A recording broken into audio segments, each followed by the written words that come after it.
En fait, nous sommes ici aujourd'hui pour payer nos respects à les 215 enfants qui étaient trouvés enterrés en Colombie-Britannique.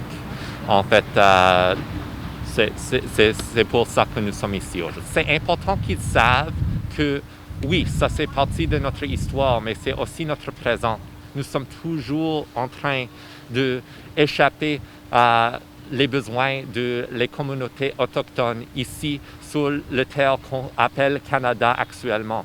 En fait, c'est ça. On continue à échapper leurs besoins quand il n'a pas d'accès à l'eau sécuritaire à boire, quand il n'a pas un abri sécuritaire dessous eux, quand on va contre les enfants dans les cours. Ici au Canada, notre gouvernement est en train de lutter contre les enfants dans les cours.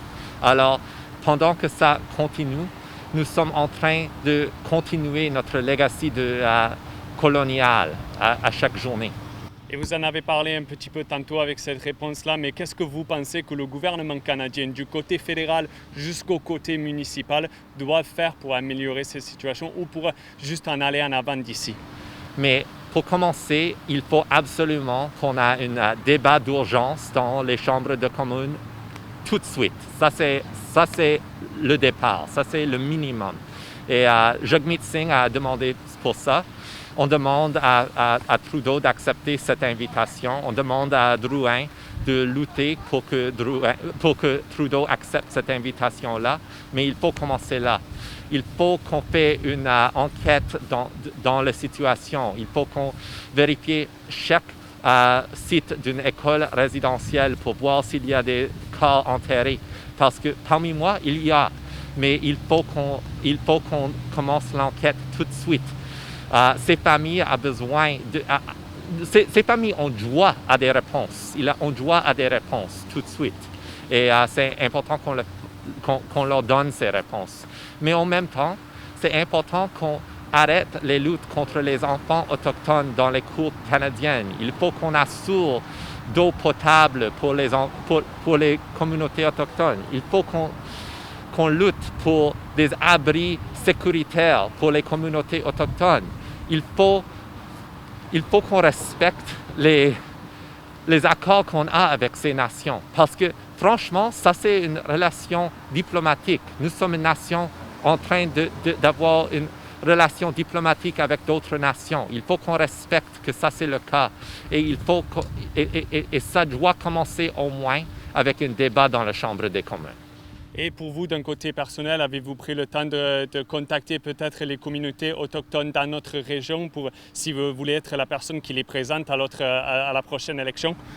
En fait, j'ai parlé avec plusieurs individuels autochtones dans la communauté, mais au niveau des institutions, non. Je veux vraiment le faire et j'essaie vraiment de faire ces contacts actuellement. Alors, si quelqu'un veut me contacter, je suis là, mais je suis en train de prendre les démarches pour faire ces contacts aussi. Je veux parler avec eux, mais je veux qu'ils dirigent la conversation. C'est important que cette conversation est dirigée par les communautés autochtones. Et puis les pensionnats autochtones, c'est un morceau de l'histoire du Canada, mais aussi vraiment un morceau du présent. Et c'est quelque chose qui est vraiment mal connu. Des personnes au Canada, des Canadiens toute leur vie n'apprennent même pas que ça existait avant qu'ils aient 20 ans, ce qui est un peu fou. Donc est-ce que vous souvenez de la première fois que vous avez appris de ces pensionnats autochtones et comment ça vous a fait sentir? Mais en fait, je me souviens très bien. Quand j'étais dans le restaurant de mes parents avaient une pizzeria quand j'étais jeune. Quand j'étais dans leur pizzeria, il y avait un homme autochtone qui était à une table en attendant son bouffe à emporter. Et moi et ma soeur avons commencé à parler avec lui. Ma mère nous a demandé de lui laisser faire, mais il a insisté qu'on reste là avec lui. Et il nous a même invités à s'asseoir à la table avec lui. Je ne sais pas comment la conversation a commencé, mais il a décidé de nous donner l'histoire des écoles résidentielles. Et en fait, avec des larmes sur son visage, il nous a donné l'histoire. Et je crois qu'il avoue que nous étions des jeunes enfants prêts à écouter. Et il a pensé que c'était important pour nous de savoir notre histoire, parce que nous étions des enfants coloniale. Nous sommes partis de la communauté coloniale ici au Canada. Et il avoue ça et il a pris le temps de nous éduquer. Et je suis vraiment heureux qu'il l'a fait. Je crois que j'avais peut-être 8 ans et je le souviens comme si c'était hier. Et du côté international, il y a des organisations qui poussent le gouvernement canadien, surtout dans les jours précédents, à faire plus pour payer, pour essayer de découvrir ces enfants et tout cela de leurs propres moyens. Donc, comment est-ce que vous pensez que ça va avoir un effet sur Canada et sa réputation internationale, mais aussi en tant que ce que le gouvernement canadien va faire à la suite de ce qui s'est passé?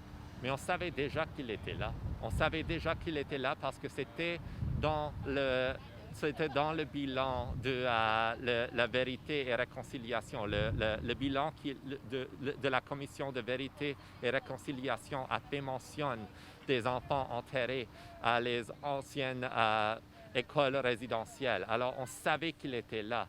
Alors c'était eux qui a commissionné l'enquête cette fois-ci. Mais nous savions qu'il était là. Il a demandé cette enquête et nous avait échappé leurs besoins. Encore une fois, c'est une thématique avec notre gouvernement. On parle des belles mots par rapport à la réconciliation. Mais le minimum à faire, c'est de suivre les demandes, le bilan de la commission Vérité et Réconciliation. Et on n'a même pas fait cela. Alors voilà, on sait qu'ils sont, on a savait qu'ils sont là. Alors ça ne devrait pas changer notre réputation. Ça devrait confirmer notre réputation.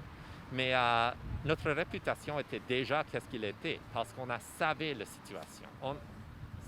Maintenant c'est plus clair, c'est devant nous. Mais c'était toujours connu. Et juste pour terminer, je sais que vous avez répondu un peu à ça un peu tantôt, mais quelles sont les prochaines étapes maintenant pour le gouvernement canadien? Mais il faut tout de suite arrêter de lutter contre les enfants autochtones dans nos cours. Absolument. Il faut assurer d'eau potable pour chaque communauté autochtone. Il faut assurer un abri sécuritaire pour chaque personne autochtone ici dans notre pays. Il faut commencer à écouter leurs demandes. Il faut aller à le bilan de vérité et réconciliation pour prendre des concrètes étapes. Ce n'était pas fait à date et ça doit être fait tout de suite. Mais pour commencer, il faut avoir un débat dans notre chambre de communes tout de suite. Merci beaucoup, Constantine. Merci à vous.